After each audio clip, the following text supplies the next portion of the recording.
সংঘাতবিহীন স্থানীয় সরকার নির্বাচন আয়োজন করতে চায় কমিশন। সে লক্ষ্যে রাজনৈতিক দলগুলোর সহযোগিতা চাইলেন প্রধান নির্বাচন কমিশনার এম নাসির উদ্দিন আহমেদ। তিনি বলেন, দলগুলোর সহায়তা ছাড়া শান্তিপূর্ণ নির্বাচন আয়োজন সম্ভব নয়।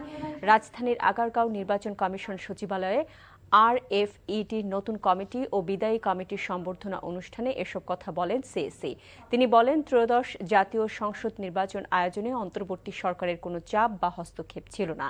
আসন্ন উপজেলা সিটি কর্পোরেশন নির্বাচন যেন অবাধ ও সুষ্ঠু হয় সে ব্যাপারে কাজ চলছে বলেও জানান প্রধান নির্বাচন কমিশনার।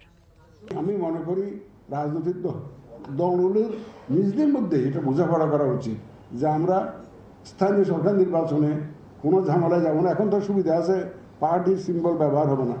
পার্টি সিম্বল ব্যবহার না হলেও কিন্তু আমরা প্রেসে দেখছি যে বিভিন্ন দল থেকে অলরেডি মনোনয়নের ঘোষণা দিচ্ছে। এইটা আমার জন্য আবার চিন্তার ভাঁজ পড়েছে আমার কপালে। একটা ইলেকশন ভালো হলো it does not mean election in Bangladesh is always good. আমরা ভালো ইলেকশনের একটা সংস্কৃতি চালু করতে চাই।